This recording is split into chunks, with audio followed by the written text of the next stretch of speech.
Hello ladies and gentlefolk, this is Uber Celtic Ninja back again with another small episode of Kerbal Space Program, dedicating this episode to my physics teacher currently in hospital getting his knee replaced. Not going to get to see him for the rest of the year, but I know he'll probably be watching this. Facebook. Alright, so we have Bill Kerman here, not our usual astronaut, but we're going to send him to the Mun today. We're going to turn on SAS. SAS will keep us straight. Facebook, people love me. I'm just going to turn on Facebook's volume for a second here. Stop it. God damn it, Facebook. Go away. Okay. Facebook's volume, gone. I'm currently rocketing upwards. Now, I have these fuel boosters on. The problem with these is you cannot throttle them down, which is kind of a silly thing. Now, generally you want to stay below 200 meters per second before you reach 10,000 meters, because that's too much work. It stops being efficient.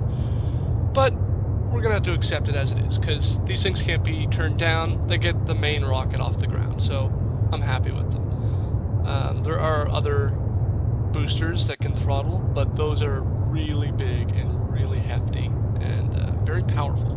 They can pretty much get me outside of the atmosphere by the time I get rid of them. But we're about to do our first staging here, so we're just gonna very quickly bust those off, start our gravity turn, start it up before we go below 200 meters per second, because we want to keep going fast, and we're gonna power into that gravity turn. Alright, now you can see Bill Kerman is a little less courageous than Jebediah. Jebediah is an absolute fool.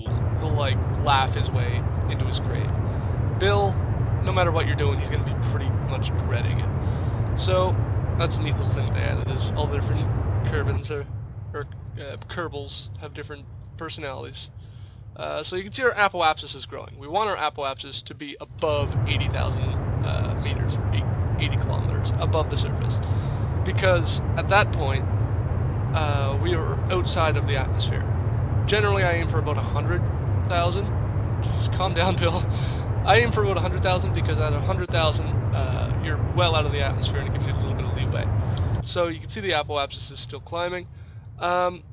Once this arc is big enough that it circles all the way around, meaning an orbit, we'll have a periapsis on the opposite side of the apoapsis. Apoapsis, of course, means the furthest point from the planet that you're orbiting, and the periapsis is the closest part.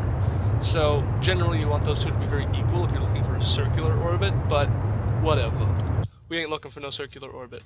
We're waiting for this to reach a very high altitude so that we can at least create an orbit of some sort. Okay, we're going to cut the engines right about now. Cool. So that's where we cut the engines. And now you can see that we're flying upwards. Now, we're just going to keep on soaring. Speed up time a bit. We're going to want to get up to the apoapsis. You're probably wondering, why would I kill my engines now? I mean, I'm not even at the top of my flight. I should keep going. But it's a little trick. You want to get up to your apoapsis. You want to get just about to it. Since the ship is fairly heavy, so we got to be very careful with how we do this, but we need to get up to about our apoapsis, right about there, and then we want to thrust on the tangent of where we're going right now, of this arc, so perfectly parallel to the surface. And if we do that, careful, I started looking the wrong way. If we do this, what happens is we start to expand our arc, and our arc is going to expand very, very steadily. And as it expands, this is going to run out in 1 second here. Goodbye to those. Keep going. Now the good thing about that staging is those parts are going to fall somewhere back onto Kerbin and explode, which means no space junk. So we're just going to keep on thrusting and thrusting and thrusting. Just 1 second here. Alrighty, I'll have to edit that out. So we're thrusting, we're thrusting, we're thrusting. We just keep waiting. We play that waiting game.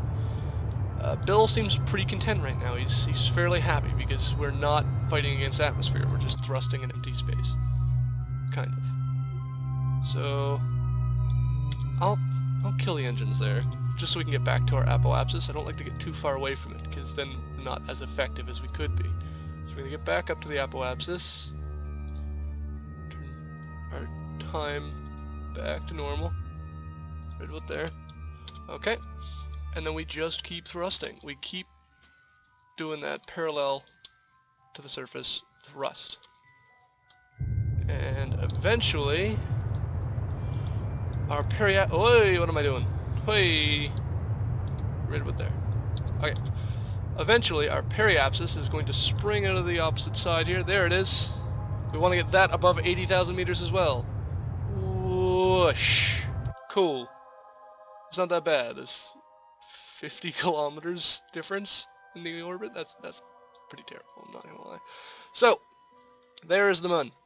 In order to intercept the Mun, we need to add a maneuver, which means we're going to, I'll explain that briefly in a moment. Just see if, ooh, get a nice little, what is that yellow on? Alright, well, that's a nice one. So basically what this means is when we get to this point in our flight, we are going to have to, first of all, you'll notice, see this is where we're going. I should have pointed that out first. Is that little blue circle, that little yellow circle is where we're going. And on the opposite side is the circle with the X through it, and that is retrograde, or the opposite direction. So this little blue symbol is where we want to be pointing for our maneuver. It says how long we're going to have to burn for, which is about 45 seconds. It's in 21 minutes, but we can speed that up, and about how much faster we need to go. So we need to get to that point first. So we're just going to fly around our orbit right quick. We needed to make an intercept course, and this is the best way to go about it. And we're just going to go back to this mode because it's easier, because you can see the actual time. You can see the number value. We can speed that up a bunch within a minute. Okay, alright, we have 15 seconds until we start to thrust. Now, what that basically means is in 15 seconds, we thrust up to full for 45 seconds, and we should be going about this much faster and intercept the Mun at a specific point in our flight. So, here we go. Time's up. We're thrusting. I usually don't stay in this mode and burn through this. I usually go to the larger map and just watch my own flight, because I don't really trust the flight of this, because it's never 100% accurate.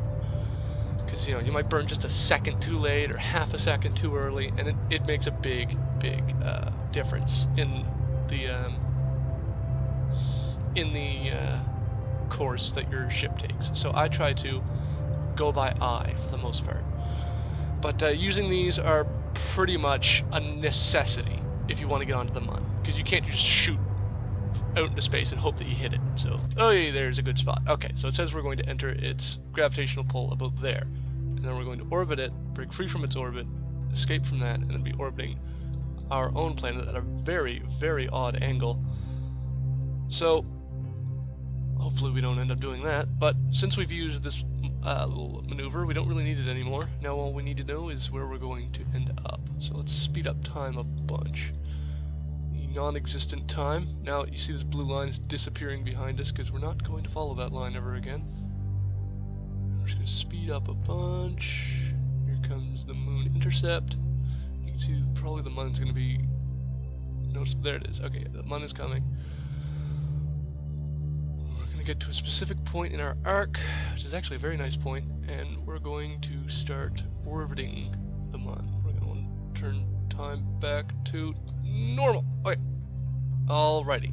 So it says that we're going to circle that way around the Mun, which is actually pretty great, because right now it says we're not going to hit it, right? Which you'd think, wow, terrible. Terrible job. Uber Celtic Ninja, you just failed. Nope, we're going to point retrograde. Remember this little marker I was showing you before? This is the opposite direction, if you recall. And now, if thrusting in the direction that we're going expands our arc, what does thrusting in the opposite direction do? If you guessed collapses the arc, you're 100% correct. You're probably cheating. So we wait for that to intercept the Mun, and then kill engines. We're coming down on a bit of a dark side of the moon, but we can fix that as we go. So now we're going to go back to this. There's the Mun. You can see it. We're going to speed up time a bunch so we can get close to it, because we kind of killed all of our velocity. And alright, so we're going to have to leave it down to this thing. It says we're 800 some meters above the surface. So right now we need to be pointed retrograde. Let's see. So we need to be going we need to get down first of all to a decent height. I'd say around 100,000 meters is a good time to start fixing your flight. Okay, so we're coming down at about 600 meters per second. Alright, we're just gonna go point. We're gonna go kind of forward, just so that we can, but we're gonna point up a bit, because we wanna go to a lighter side. That's a bit lighter. So we'll be coming in at a decent speed. Whoa! Not too fast. We're gonna point ourselves upwards, I think. I don't know. I'm having a bit of trouble with this. We'll probably have to just start going with what we have. We don't have any lights on our ship, which is a bit of a problem, but we're gonna have to do something soon because we're going 700 meters per second. So yeah, we're gonna start burning. This is our landing site, people. It's not perfect. As a matter of fact, it's far from it, but it's the dark side of the moon.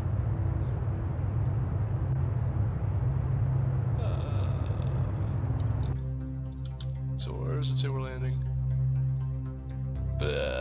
Lots of craters and lots of garbage. You can't see it very well. Bleh. Whoa, whoa, whoa, whoa, whoa. Alright. We're only a couple thousand meters above the surface, so we need to be very careful. Keep burning into that, because our lander is not going to have a lot of engine power. So we're going to kind of try our best to be going as slow as possible before we get rid of it this bit. Perfect. So we're going to turn off our engines, dump that. I swear it's just not your personality, it's me. I need to change. Goodbye. So now we're going to very slowly work our way down. Now around here I'm going to deploy the gears. They work properly. Come on. There they are. So the lander legs are out. Now we want to come down gently. We don't actually need to be standing upright, because we can stand ourselves up once we hit the ground. So we can speed up a bit of time. Okay, alright. We don't want to be going too fast, so I'm going to throttle up and fix that throttle, or fix that descent. You can see the engine down there, the main bit of technology we used to get here is about to collide with the surface. It's a decent ways down. Jesus H, oh, that sounds scary.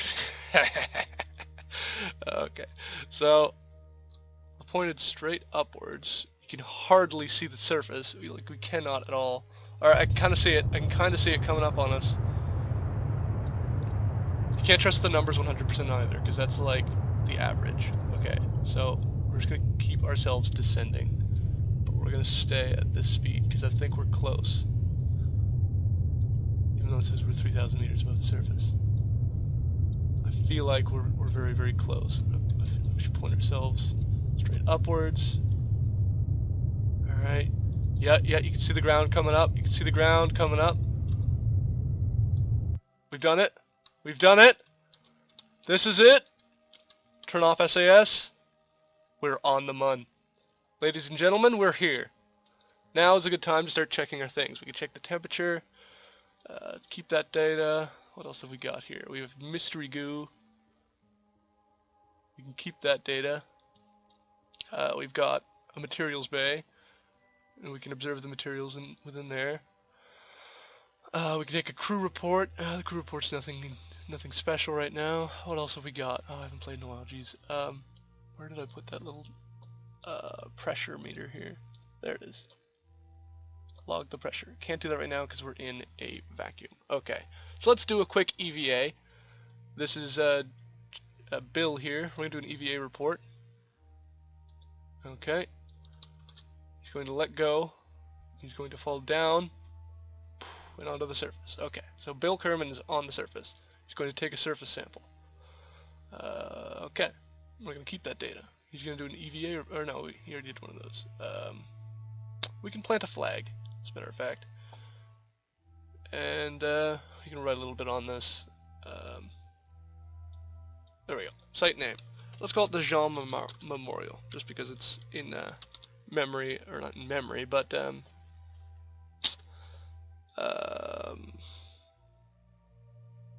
honor of my physics teacher, Jean. So we'll place some text on here. First landing on the dark side of the moon. Pink Floyd references. And so we've done pretty much all we can do. And now that we've done all of this, we need to...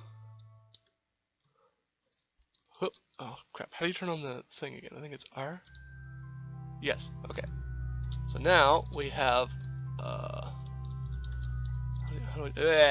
he fell. Alright, don't worry about it, Jim. Or Bill, it's Bill. Okay, alright. So we have some... Boop! We grabbed it. Perfect. Now we're going to board it. Now we're back on board, and now is about the time that we leave. So, it's been fun. Whoa! Alright, calm. Calm. That was close. I got you guys there, didn't I? I forgot to turn SAS on before I launched, so we were a bit squirrely at the launch, but we're leaving. Now, you're probably thinking, how am I going to get home with a lander so small, with so little fuel? Well, it's simple, because there's no atmosphere to slow me down, and the gravity is very small. So fighting against this planet does not take very much effort. So all we really need to do is throttle our way off of this planet, and you see just how quickly this is going. You know, right around there would be outside of Kerbin's orbit, as like an example. That would be around where we had been orbiting our own planet. So you can kind of get an idea of just how fast we can get off this planet because of the differences in atmosphere and the differences in whatever else. So, probably have to do another edit here. Just one moment. Sorry about that. We're thrusting up, and boom, we're free, and we're in an orbit of our own planet. So let's just finish breaking free, and you can see that's us. We're going slightly slower, and here it comes. Boom! No longer orbiting that planet. So if we slow down time a bit here, actually. We now point ourselves retrograde. Now you can see it's a very big orbit that we're making, but it's only because we're so far away. If you look at how fast we're going, it's very, very easy to kill that speed. And if we kill that speed entirely, actually, we'll just fall straight to the planet. But we kind of want to control it a bit, so let's try to aim for home a bit. Home's somewhere around that area, so we're gonna give it a sec, and wait for it. I think there's a bit of a bug right now where it has, oh wait, no. I can't quite see very well. I think, no, okay. We need to thrust a bit more. Okay, so now there is no periapsis. The line goes through the planet, so it's kind of a mistake on their part, but here we go. At this point in time, it's necessary to speed up a bit.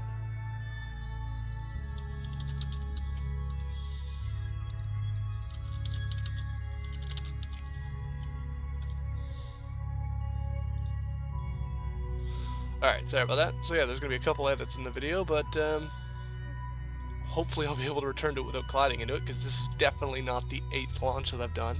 I definitely have not collided with the moon's surface multiple times and ran out of fuel and exploded during staging and, you know, landed on the moon and start to take off and then find that I'd accidentally ran out of fuel because it took me so long to find a good landing spot. But don't worry about it, because none of those happened.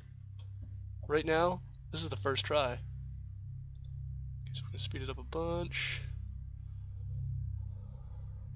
Bring it on home. Here we go, here we go, here we go. Okay, that's about good. So now, we're going to look retrograde right quick. We're just going to jettison the lander legs away. Now, probably wondering, why would I launch those away? I've got a bunch of parachutes, and the parachutes are going to save me on landing. So if we speed up time just a bit more, I can only hit the staging for the parachutes once I'm within the atmosphere. Once I'm within the atmosphere, it'll get ready to deploy the parachutes as soon as I'm low enough. And then, hopefully, I will survive the descent. So here we go.